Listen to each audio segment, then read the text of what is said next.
بسم اللہ الرحمن الرحیم۔ شروع اللہ کے پاک نام سے جو بڑا مہربان نہایت رحم کرنے والا ہے۔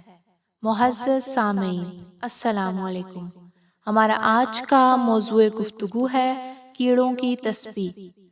معزز سامعین، اگر آپ کو ہماری اسلامک ویڈیوز پسند آ رہی ہیں تو ہمارے چینل کو سبسکرائب کریں اور بیل آئیکن کو پریس کریں تاکہ ہماری آنے والی ویڈیوز آپ تک پہنچتی رہیں۔ حضرت سلیمان علیہ السلام نہر کے کنارے بیٹھے ہوئے تھے کہ ان کی نگاہ ایک چیونٹی پر پڑی جو ایک گیہوں کا دانہ لیے نہر کی طرف جا رہی تھی۔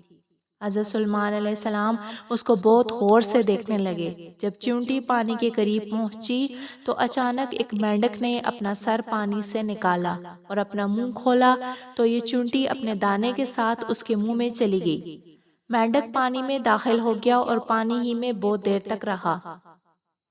حضرت سلیمان علیہ السلام اس کو بہت غور سے دیکھتے رہے۔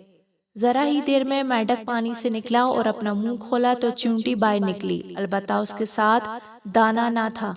حضرت سلیمان علیہ السلام نے اس کو بلا کر معلوم کیا کہ ماجرا کیا تھا اور وہ کہاں گئی تھی۔ اس نے بتایا کہ اے اللہ کے نبی، آپ جو نہر کی تہہ میں ایک بڑا کھوکھلا پتھر دیکھ رہے ہیں اس کے اندر بہت سے اندھے کیڑے مکوڑے ہیں۔ اللہ تعالیٰ نے ان کو وہاں پر پیدا کیا ہے، وہ وہاں سے روزی تلاش کرنے کے لیے نہیں نکل سکتے۔ اللہ تعالیٰ نے مجھے ان کی روزی کا وکیل بنایا ہے، میں ان کی روزی کو اٹھا کر لے جاتی ہوں اور اللہ نے اس مینڈک کو میرے لیے مسخر کیا ہے تاکہ وہ مجھے وہاں لے کر جائے۔ اس کے منہ میں ہونے کی وجہ سے پانی مجھے نقصان نہیں پہنچاتا۔ وہ اپنا منہ بند پتھر کے سوراخ کے سامنے کھول دیتا ہے، میں اس میں داخل ہو جاتی ہوں۔ جب میں ان کی روزی ان تک پہنچا کر پتھر کے سوراخ سے اس کے منہ تک آتی ہوں تو مینڈک مجھے منہ سے باہر نکال دیتا ہے۔